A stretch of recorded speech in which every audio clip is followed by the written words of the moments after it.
Welcome to another episode of the Impro Pod podcast. We're recording this episode above the canteen in Stokes Croft in Bexx's studio. My guest today is Bexx. Hi Bexx, welcome to the podcast. Thank you. Yeah, really pleased to be here, yeah. So can you tell me a bit about yourself? Yeah, I'm an experimental pop artist. I work with live music production. I'm also a vocal coach. I do a lot of vocal-related music. And you also run the Be Experimental workshop. So this is an interactive concert where I invite the audience members, or the members of the group, really, whoever's in the room, up onto the mic, and I create a soundscape. And we go through different styles of music and different moods and different feelings, and I get them to really express themselves with no skill necessarily required, just a voice. So in the beginning, starts as simple as just making vocal vowels and then maybe some words, and then going through the range, trying to break away from common notes that they might stick to. And improvisation is then all about just trying something else that you haven't tried before. I facilitate a space where there really isn't a plan and try to get people to get lost in that space. They're allowed to make mistakes. That's really important, because we go through life, don't we, thinking so much about, I've got to get it right. I want to do it how I had in my head. I want to do it as good as I did last time. I know I can do it better. So if we get stuck in that frustration space, that often happens, but the group session is all about accepting that and going through it and being free with it. I wanted to create a space where we can learn to embrace imperfection. I think I resonate with that on the podcast as well, because it's impossible for it to be perfect, because it's just spontaneous. In music, there is something to be said for having that, not necessarily perfection, but striving for a higher standard, because that's how people evolve in terms of musicianship and, pushing yourself a bit. But then there's also a space to embrace the imperfection, as you said, For me, it's a balance between the two. If you get too caught up in one side, then you never really get anywhere. And I think the more you become a musician, the more that matters. And I think sometimes this attracts people who are both musicians but also completely non-musicians at all. I've had classical singers come in who just wanted to try a completely different style, and they said, I felt like I was Bjork for a moment. But I've also had people who literally just claim themselves that they are not singers. And through that, we don't care so much about making it into something. So it can be really even more of a play session, just to express and create something that they never usually do, without judgment.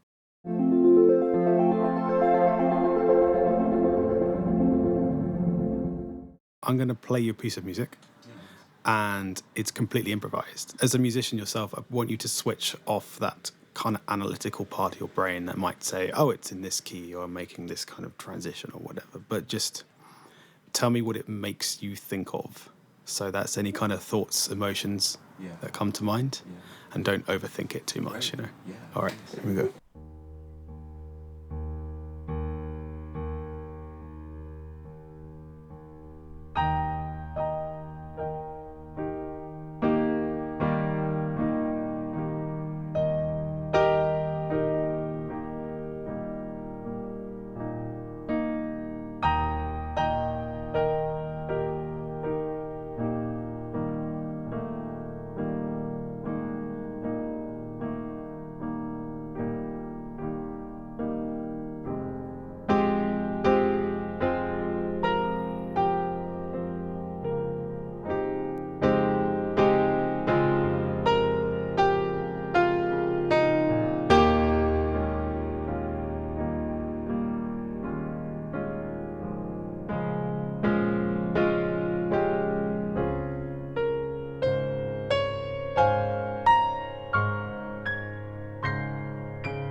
Nice. I really like that. Yeah, what was coming up for me there? I mean, firstly, sounded like quite a classical beginning. It took me back to memories of being at university in Bath and the Abbey there, and just that sort of grandness in the architecture. And it reminded me of my graduation day, in fact, which was crazy because, yeah, I lived in Bristol at the time at my parents' house and had to drive to Bath. And my cat scratched me in the eye that morning of my graduation day. My parents' car was in the garage, and I had to drive myself with this scratched eye all the way to Bath. And then we tried to go to the A&E over there, and it was closed that day. And so I literally had to have my hand on my eye all through the graduation for everybody else to get graduated too. And I had to step up onto the stage and take this degree paper with my eye closed. So it really it's amazing how it took me back to that. Musically as well, though, it was like very big and grand. It made me feel of autumn as well. It's autumn now, so I don't know whether that influences or influences my thoughts, but it made me think of like a space where I was returning back to my university. So it's very nostalgic for me. Yeah, I mean, your E flat major, that is quite, I feel that's quite a grand key. I was just playing one chord, the same chord but in different positions, and then went into F sharp minor for a bit. Did you get a change in vibe there? Yeah, definitely, but it wasn't like a change of scenery. That might have been the moment where I thought of that story, actually. I like the way that you went into some dissonance there as well, and you played with that and you just explored that. It's like a note that wasn't quite expected. It's given me that picture of autumn and leaves falling, but then it's like, yeah, there's something else going on. I wanted to evolve it somehow, and I didn't want it to go into something which was just the usual. I've heard something in my head when I was playing it. What I played wasn't what I heard, because that often happens when you're improvising. You have an idea, and then that idea isn't perfect. So I'd like you to tell me a story of some kind. It could be anything you like, preferably something from personal experience, and then I'll improvise a soundtrack to it.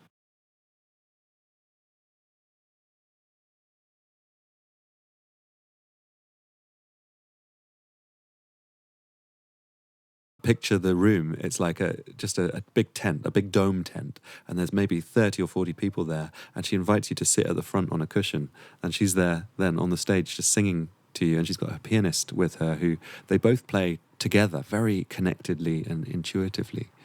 What she channels, what she intuitively detects that is within your soul. But then I guess you relax into that and go, actually, I don't really care what they think, because this is my story. Different feelings and thoughts come up, this fear, this vulnerability, but then there's strength in this is mine, this is nobody else's. They together kind of channel this from the heavens somewhere. They channel it from above the soul kingdom. I don't know how to explain it more than that, but when you experience it, you're like, wow, how did she know? That's amazing for somebody to have that kind of ability that can read through you, which like maybe that's like an ancient art that has been long forgotten, and maybe only a few people can do it. And what was your song like then? It was a song about me and my contributions through the voice. Do you think me playing the soundtrack would do that justice? I think I'm not expecting you to play the song. would be freaky if I could do that. Yeah. But I'm talking more from my experience of being there and witnessing that, speaking your thoughts and telling you something that you go, wow, it's as if I actually dreamt that, as if that came from me. It's fascinating.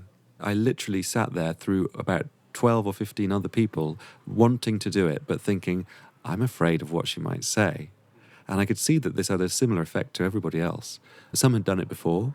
Every single person had something that they went, wow, how did she know about that?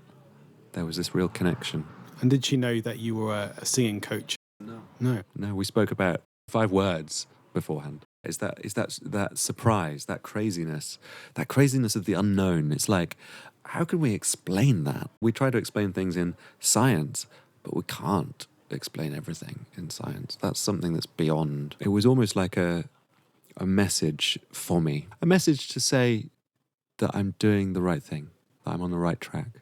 But some songs were even in different languages. She would actually sing in like Portuguese, mostly in English. But yeah, if the native language was a different language, she would sing the language of that person. So I'm going to go for the initial uncomfortableness, the fact that there's a real vulnerability here, possibly slight sense of fear, and then the surprise of the unknown. Yeah.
It's a difficult thing to improvise a soundtrack to. Yeah. What device would you use to say that a song for you, it's for you, this is for you, a message for you? I don't know. I'm still working that out. I mean, I kind of feel that change represented that. Okay. It was a lot more loose at the beginning. There's a change that almost says, right, this is that realization. This is what the message means. I feel like that was a very poignant moment for me, a very pivotal moment where it's like, yeah, I'm doing the right thing. The decisions I've made, that's me. This is my story. Even though it's a struggle at times, then I'm on the right track. This is the time. This is what you need to be doing. Did that reflect that, do you think, that piece of music? Yeah, although I don't know, maybe there's something in there that you weren't sure what you want it to be. It could be worth just another go with that sort of change of focus slightly. It's the initial kind of unease, because it's kind of a nice thing to transform from. Yeah. And then it's your time, this is your message, this is unique to you. You're doing the right thing. You're doing the right thing. Okay, so it's a sort of like confirmation that the path you're on is you're going the right direction. Yeah. I'll go for that. Let's try and simplify it a bit.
Yeah, that came across a lot more definite. And did that feel right for you?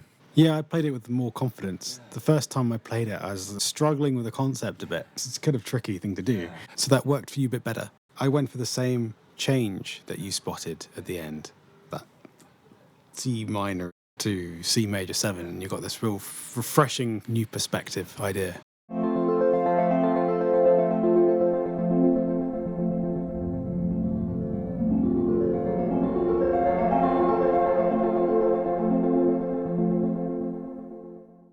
Would you be interested in recording some synth then? Yeah. And if I was to give you that theme, Yeah. so we're going for confirmation that you're on the right path Yeah, right. Okay. and what that means to you, and to say, okay, can you give me a sense of that from this synth setup you have, which is quite an esoteric, I guess is the word, thing to do. Yeah, totally up for it. Let's do it. Maybe if you could explain what you've got here. Yeah, definitely. So I use a custom-made live loop setup. The center of it is a Boss loop station. It's a tabletop version with 5 buttons on it that give me 5 different tracks of audio, and I can set it up to basically loop however many times or however many instruments, however many number of bars. So that's like the central brain of the whole system. And then off to the right and to the left, I have other modules which are like different synthesizers, samplers, drum machines, and sequencers. And then I have a Nord piano underneath, which I usually use as my kind of basis for all chord sequences and things like that. And yeah, I can send microphones into there so I can record other instruments and synths off of the computer or anything else. So yeah, I'm going to try and improvise a sequence. Yeah, so it goes from this sense of unease and being on the spot, and kind of there's a vulnerability there, to hearing something that is telling you what you're on the right path, and that is personal to you. Okay.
Really got this sense of unease to start with.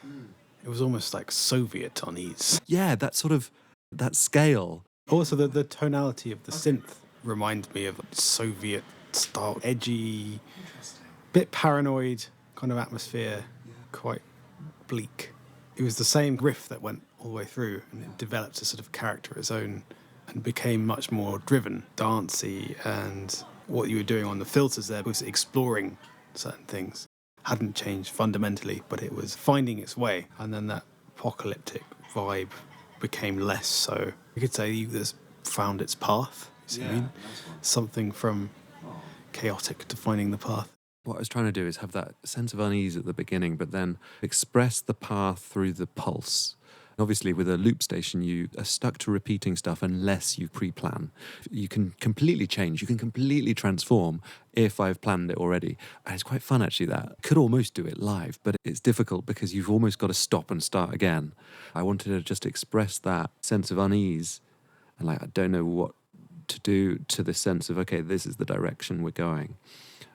And I think that bass was really giving a bit of that too, like just a bit of a sequence pulse. And it took a while to get into sync as well, which is quite interesting. Yeah, this device is really unusual. It's very hard to get something that you want straight away, and it's very chaotic in that way. You might intend something and record something in, but then it'll give it back to you in a different way. And it can take a bit of time to find the right note, especially at that speed, because it's going through it so fast. It's got so many subdivisions there that it can be hard to find the one that you want. And so what are you thinking about when you're doing that? I'm thinking of how can I take you on a journey without complicating it. And I kind of want it to have a beginning, a middle, and an end. So it's like a storytelling through music. Most of what I do actually is also vocal as well. I didn't add any vocals there, but I'll often add something of a vocal pad in the background. I find that kind of humanizes it a lot more. This time I wanted to give you some synths. Let's go for synth pads. Just getting that kind of really, maybe an 80s sound, very synthetic, but full and rich as well. I always want to find those different frequencies that can build not just the bass and the main sort of theme, but also glitter on the top. I will often come across some sort of theme, and I'll repeat that, take it out, and maybe if I've got somebody singing or if I'm singing, then I'll incorporate it into that. So there's this theme that comes back as like a hook.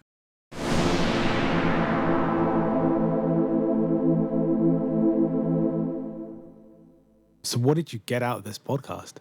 This was really nice to reflect on the feelings and the meaning behind the music, and also to experience your playing and to hear how you think about the way you tell stories through music. And it's really nice for me to then go, how do I do that? What can I use to communicate and convey a sense of the feeling that was intended? Because sometimes the feeling is discovered without me going into something with a plan.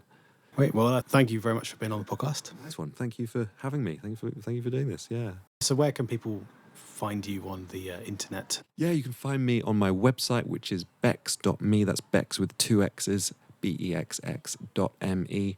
That's also the same on my Instagram and Facebook and TikTok. Also, make sure you check out the Be Experimental Talk Show, which is my own podcast on Spotify podcasts, and where I showcase some of the music we've made in Be Experimental, and I have guest artists on to improvise with me and talk about life as an artist. Join us again for another episode of ImproPod. Thanks for listening.